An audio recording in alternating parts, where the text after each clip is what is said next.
KBS 연중기획 새로운 도전 지방정부로 가는 길 보셨고요. 이어서 이슈 대담에서는 이제 더 이상 지방자치단체가 아닌 지방정부의 시대를 왜 열어야 하는지 그 이유와 방안을 전문가와 직접 짚어보겠습니다. 안권욱 지방분권 전국회의 공동대표 모셨습니다. 어서 오십시오.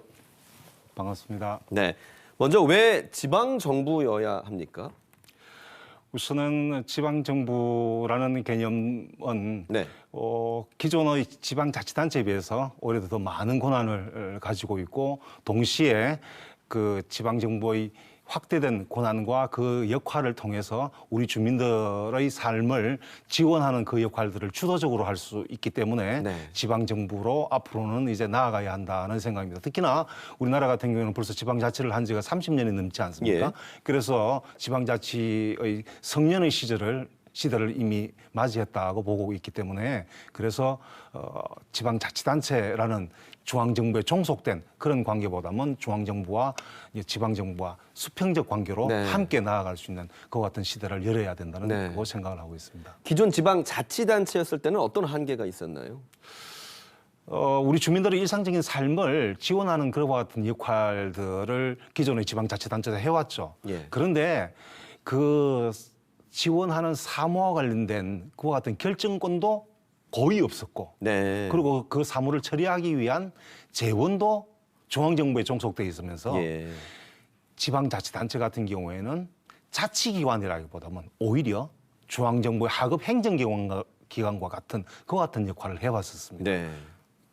알겠습니다. 그래서 지난 2020년 12월 9일에 지방자치법이 개정이 됐는데요.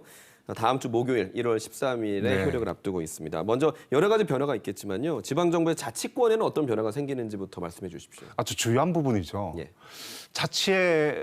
자치권과 관련해서는 사무 그리고 재정에 관련돼서는 큰 변화가 있었습니다. 네.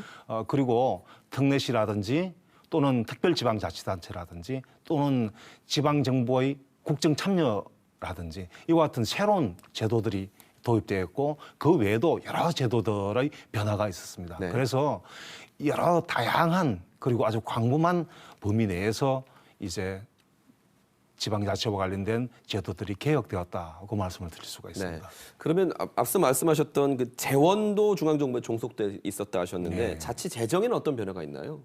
자치 재정에 있어서는 뚜렷한 변화가 있죠. 특히나 이제 지방 소비세가 기존보다는 크게 확대가 됐습니다. 네. 기존에는 한 11% 정도였는데 지금 현재는 21%로 상향 조정이 됐거든요. 예.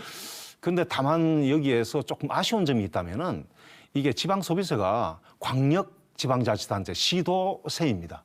그런데 우리 주민들의 일상생활 공간과 가장 가까이 있는 곳이 시군이거든요. 네. 그래서 시군세인 지방소득세 이게 사실은 좀 더 상향 조정되기를 우리는 기대했었는데 네. 그 부분이 전혀 반영이 안 됐군요. 반영이 안 됐습니다. 네. 그래서 그와 같은 아쉬운 점이 있습니다. 네. 개정된 지방자치법에 의해서 이제 특례시가 출범을 하게 되는데요. 네. 특례시의 의의와 또 효과에 대해서도 말씀해 주십시오. 특례시는 한마디로 말씀을 드리면 이제 100만 이상의 인구를 가진 대도시에 네. 재정 특례라든지 또는 사무 특례라든지 네. 또는 인사 특례라든지 조직 특례라든지 이런 여러 다양한 특례를 통해서 그 대도시의 규모에 알맞은 그 같은 맞춤형 지방자치를 열어가자는 네. 그런 취지에서 도입된 것이 특례시입니다. 네.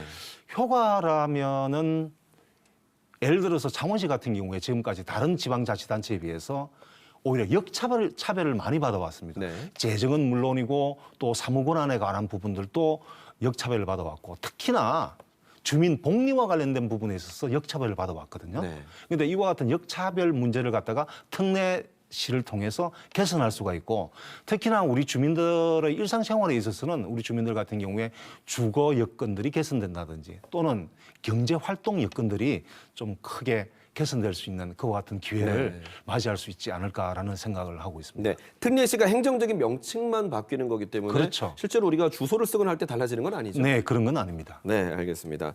마지막 질문을 드려야 될 시간인데요. 혹시 이번 개정 지방자치법에 좀 아쉬운 점이 있다면 어떤 게 있는지 간략하게 부탁드리겠습니다. 가장 아쉬운 점이라면 지방자치법 개정 과정 내에서 크게 이제 강조됐던 부분들이 이제 주민 주권과 관련된 사항들이었었어요.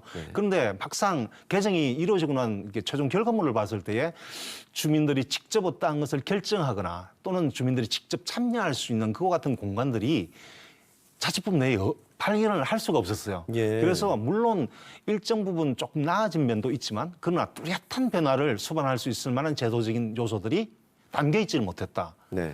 그래서 지방자치의 가장 근간이 되는 부분들이 결국은 주민들인데 네. 주민과 관련된 부분들에 있어서 뚜렷한 변화를 담지 못한 그와 같은 아쉬움이 있습니다. 주민조례 발안법 등을 제정하는 게 좀 아직은 갈 길이 더 남았다라는 말씀으로 이해하면 되겠습니까? 예, 그렇습니다. 주민조례 발안 같은 경우에도 사실은 조례의 발안이라기보다는 우리 지방자치법에서 규정하고 있기를 주민조례 청구제도라고 했거든요. 예. 청구제도 같은 경우에는 뭐냐면은 일단 주민분들께서 네. 청구를 하면 짧게 마무리해 주셔야 예, 됩니다. 알겠습니다. 다음에 네. 말씀을 드리도록 하겠습니다. 예, 그렇게 알겠습니다. 오늘 말씀 감사합니다. 네, 네. 감사합니다.